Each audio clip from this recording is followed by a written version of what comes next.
Hello everyone, आप सबका स्वागत है आपके अपने यूट्यूब चैनल आरपीएससी पाठशाला में। इस वीडियो में कक्षा 10 गणित की जो प्रश्नमाला 1.3 है उसका जो प्रश्न क्रमांक 1 है, इस वीडियो में इस प्रश्न को सॉल्व करने वाले हैं। तो सबसे पहले इस प्रश्न को समझने से पहले जो हमारे पास कुछ इस प्रश्नमाला से रिलेटेड बेसिक होना चाहिए, ताकि जब भी हम इस प्रश्नमाला को करेंगे तो हमें ज़्यादा दिक्कत ना आए। तो इसके लिए हमारी किताब में एक प्रमेय आपको दे रखा होगा। प्रमेय का नाम है प्रमेय 1.3। आप अपनी किताब में देखिएगा।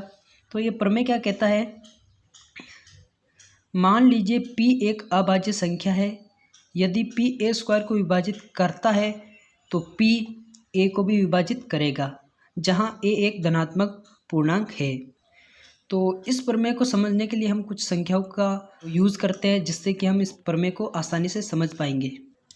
तो प्रमेय को समझने के लिए मैंने आपके सामने एक उदाहरण रखा है, जिसमें मैंने p का मान 5 रखा है और q स्क्वायर का मान मैंने यहाँ पर 5 का स्क्वायर रख दिया। तो देखिए प्रमेय क्या कहता है कि अगर ये p है, अगर ये q स्क्वायर को विभाजित करता है, तो यहाँ पर q का स्क्वायर मैंने 5 रखा, तो 5 का स्क्वायर हम जब करते हैं, जब हम 5 को 5 से गुणा करते हैं तो तब हमारे पास आता है 25। तो प्रमेय क्या कहता है कि अगर ये p जो है, अगर इस q स्क्वायर को विभाजित करता है तो ये मान के चलिए ये जो p है ये q को भी विभाजित करेगा। देखिए जब मैंने q का स्क्वायर किया, यहाँ पर 25 आ गया। ये विभाजित करेगा, कितनी बार करेगा, हमारे पास आएगा 1/5 आएगा। तो अगर ये p अगर q स्क्वायर को विभाजित करता है तो p जो है ये q को भी विभाजित करेगा। तो यहाँ पर p बराबर हमारे पास 5 था। अब हम इसका स्क्वायर हटा देंगे तो q हमारे पास क्या रहेगा, 5। तो ये 5 को भी तो विभाजित करेगा, 1 आ जाएगा। तो अगर कोई संख्या है और संख्या अगर किसी स्क्वायर को विभाजित कर रही है तो उस संख्या जो है उस संख्या को भी विभाजित करेगी। एक उदाहरण और लेते हैं। यहाँ पर मैं मान लीजिए यहाँ पर मैं p बराबर 3 रख देता हूँ और q बराबर q का स्क्वायर कर देते हैं, और यहाँ पर मैंने 3 का स्क्वायर कर दिया। तो अगर ये 3 अगर इस स्क्वायर को भी, सॉरी यहाँ पर 2 है, तो अगर ये p जो है अगर इस q स्क्वायर को विभाजित करेगा तो ये p q को भी विभाजित करेगा। तो यहाँ पर देखिए p बराबर यहाँ पर 3 है, q का स्क्वायर करते हैं, यहाँ पर संख्या क्या है 3 का अगर हम स्क्वायर करेंगे तो हमारे पास क्या आएगा 9। तो ये विभाजित कर देगा कितनी बार, 1/3 बार। तो अगर कोई संख्या है p, अगर वो q स्क्वायर को विभाजित करती है तो ये p जो है ये q को भी विभाजित करेगा। तो यहाँ पर स्क्वायर को हटा देते हैं हम, 3 आ जाएगा। q का स्क्वायर हटा देंगे तो यहाँ पर स्क्वायर हट गया, तो यहाँ पर 3 रहेगा। और देखिए यहाँ पर इसने इसको विभाजित कर दिया। तो यही हमारा प्रमेय है। तो अब चलते हैं हम प्रश्नमाला को सॉल्व करते हैं। तो प्रश्नमाला 1.3 का जो प्रश्न संख्या 1 है वो क्या कहती है कि सिद्ध कीजिए कि √5 एक अपरिमेय संख्या है। तो हमें ये सिद्ध करके दर्शाना है कि √5 एक अपरिमेय संख्या है। बेसिकली ये अपरिमेय संख्या है, लेकिन हमें तो ये सिद्ध करना है कि ये एक अपरिमेय संख्या है। तो दोस्तों अगर इस तरह का आपके पास कोई भी प्रश्न आता है, मानिए यहाँ पर तो √5 था, लेकिन यहाँ पर √3 भी लिखा हो सकता था, √2 भी हो सकता था, √7 भी हो सकता था, कुछ भी संख्या हो सकती थी। और हमें अगर ये कहता कि दर्शाइए कि ये संख्या अपरिमेय संख्या है, तो हमें एक विधि जो होती है इस तरह के प्रश्न को सॉल्व करने के लिए सबसे अच्छी विधि वो है विरोधाभास विधि। विरोधाभास विधि ये विधि क्या कहती है कि हमारे पास जो संख्या दे रखी है हमें जस्ट उसके उल्टा चलना है। जो हमें प्रश्न दे रखा है उसके हमें जस्ट उल्टा चलना है, और जो हमने उल्टा माना है उसी के जो अकॉर्डिंग हमें उस काम को करना है। लेकिन जब उसका अंत आएगा, जो लास्ट का स्टेप आएगा कि उसके आगे हम उस प्रश्न को सॉल्व कर ही नहीं सकते, तो हमें वापस से उस अवधारणा को सही मान लेना है। कैसे, अब हम इस प्रश्न को सॉल्व करते हैं। तो हमारा प्रश्न है कि सिद्ध कीजिए कि √5 एक अपरिमेय संख्या है। तो हमें क्या मान लेना है, इसके विपरीत चलना है। तो हमें ये मान लेना है कि √5 एक परिमेय संख्या है। तो हमारे पास प्रश्न में दे रखा था कि √5 एक अपरिमेय संख्या है, इसे सिद्ध कीजिए। तो हमें उसका उल्टे चलना है और हमें मान लेना है, तो हम मान लेते हैं, माना √5 एक परिमेय संख्या है। तो हमने प्रश्न के जस्ट उल्टा मान लिया कि √5 एक परिमेय संख्या है।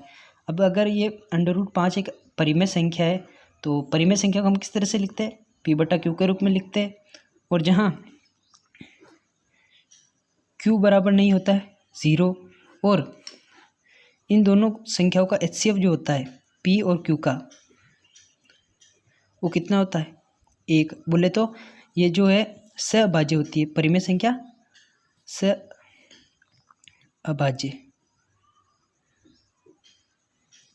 देखिए यहाँ पर एक नाम आया है सहअभाज्य, अब इसे भी थोड़ा समझ लेते हैं। तो सहअभाज्य को समझने के लिए मैंने यहाँ पर 2 संख्याएं रखी है। तो अभी हमें क्या करना है, इन दोनों संख्याओं का HCF निकालना है। तो अलग अलग इनका HCF निकालते हैं। HCF कैसे निकलता है? दोनों संख्याओं के पास जो उभयनिष्ठ होता है, देखिए यहाँ पर 5 है, 5 में 5 का भाग जाता है एक बार, तो हम संख्या 5 को लिख सकते हैं 5 × 1 लिख सकते हैं, क्योंकि 1 का कोई मतलब नहीं होता है। इसके बाद 6 का अभाज्य गुणनखंड करते हैं तो यहाँ से 2 बार 3 से जाएगा और ये एक बार। 6 को हम लिख सकते हैं 2 × 3 × 1। देखिए यहाँ पर कुछ भी उभयनिष्ठ नहीं आ रहा है। यहाँ पर 5 है लेकिन इन संख्या के पास 5 नहीं है, इसके पास 2 है लेकिन इसके पास 2 नहीं है, 3 है इसके पास लेकिन इसके पास 3 नहीं है, लेकिन जो 1 है वो दोनों संख्या के पास है। तो 5 और 6 का जो हम HCF निकालें उभयनिष्ठ, वो हमारे पास क्या है? 1। तो इसे ही कहते हैं सहअभाज्य संख्या। इसके बाद क्या करना है, हमें यहाँ से तिरछी गुणा कर लेनी है। इसके पास बट्टे में 1 रख देते, तो यहाँ से अब जब हम तिरछी गुणा करेंगे तो यहाँ पर P का P रहेगा और इसकी और इसकी जब हम तिरछी गुणा करेंगे तो हमारे पास क्या आ जाएगा? √5Q, ये हमारे पास संख्या आ जाएगी। तो इसके बाद हमें क्या करना है कि दोनों पक्षों में हमें वर्ग कर देना है। तो यहाँ पर लिखते हैं दोनों पक्षों में करने पर, तो हमने दोनों पक्षों पर वर्ग कर लेते हैं। तो यहाँ पर P का स्क्वायर हो जाएगा और यहाँ पर √5Q का भी वर्ग हमें दोनों पक्षों में कर देना है। इसके बाद जो इसका अगला स्टेप है, तो यहाँ पर देखिए √5 है, लेकिन √5 को 2 बार जब हम √5 को √5 से गुणा करते हैं तो यहाँ पर 5 बाहर निकल जाता है। यहाँ पर Q² का Q² बराबर है तो बराबर, यहाँ पर P²। तो देखिए मैंने आपको एक प्रमेय बताई थी कि अगर कोई संख्या अगर P अगर A² को विभाजित करता है तो वो जो P है वो A को भी विभाजित करेगा। तो उसी बात को हमें यहाँ पर रख देना है। तो हम यहाँ लिखते हैं P² 5 से विभाजित है। यहाँ पर चूँकि तो P² 5 से विभाजित है, इसलिए जो हमारा P है वो भी 5 से विभाजित होगा। तो हमें ये बात यहाँ पर रख दी प्रमेय 1.3 के अनुसार। इसके बाद हमें क्या करना है, अगले स्टेप में एक जो बिंदु होता है उसे हमें याद रखना है। हमें जो है P बराबर 5R ये मान लेना है। ये एक स्टेप होता है और इसका हमें ध्यान रखना है। इसके बाद करना क्या है, ये यहाँ पर हमारा एक समीकरण आ गया था, इसे हम समीकरण नाम 1 दे देते हैं क्योंकि ये काम में आएगा हमारे। इसके बाद यहाँ जो हमने किया था दोनों पक्षों का वर्ग, तो हमें यहाँ पर भी दोनों पक्षों का वर्ग कर देना है। तो यहाँ पर P² और यहाँ पर 5R का स्क्वायर, ठीक है। और तो यहाँ पर देखिए P² का मान जो हम समीकरण 1 के अनुसार यहाँ पर रख सकते हैं। समीकरण 1 में P² का मान क्या है? 5 का Q² और यहाँ पर 5R²। समीकरण 1 के अनुसार हमने P² का मान यहाँ पर रख दिया। इसके बाद क्या करना है, हमें जो है यहाँ पर हमें 5 को जब हम 5 से गुणा करेंगे तो हमारे पास आएगा 25R का स्क्वायर बराबर, और यहाँ पर भी हमें जो है इसके इस तरफ हमने वर्क किया, लेकिन यहाँ पर 5 का क्यू स्क्वायर ही रहने देना है। इसके बाद क्यू यहाँ पर अकेला रह जाएगा और यहाँ पर 25 आर स्क्वायर आ जाएगा, और ये जो गुणा के रूप में था यहाँ पर आके बट्टे में आ जाएगा। तो इसको इसे काट देंगे तो यहाँ पर आएगा 5 आर स्क्वायर और यहाँ पर क्यू का स्क्वायर। ठीक है, इसके बाद जो है वापस से हमें इसी लाइन को दोहरान करना है कि पी स्क्वायर 5 से विभाजित है। चूँकि पी स्क्वायर 5 से विभाजित है इसलिए पी 5 से भी विभाजित होगा। तो यहाँ पर देखिए क्यू स्क्वायर अगर 5 से विभाजित है तो क्यू 5 से भी विभाजित होगा। तो यहाँ पर हम लिखते हैं क्यू स्क्वायर 5 से विभाजित है, इसलिए क्यू 5 से भी विभाजित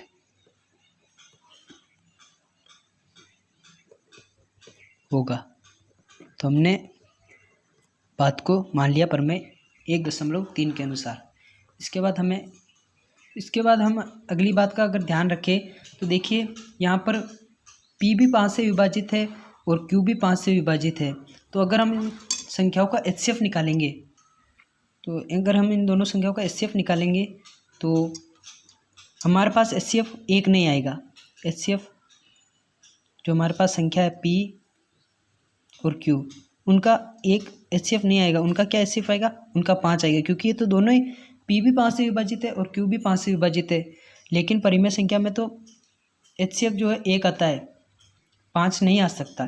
तो यहाँ हम लिखते हैं अतः हमारी अवधारणा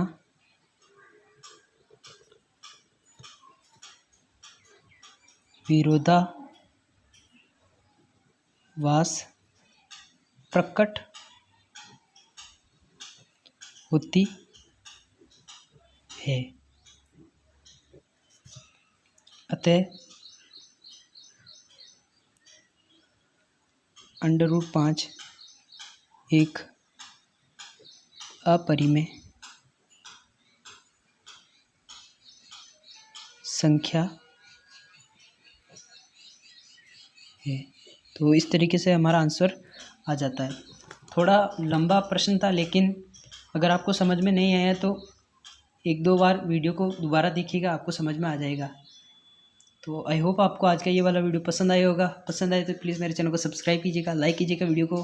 मैं मिलता हूँ नेक्स्ट वीडियो में इसका जो प्रश्न संख्या 2 है उसके साथ। तब तक के लिए जय हिंद, गुड बाय।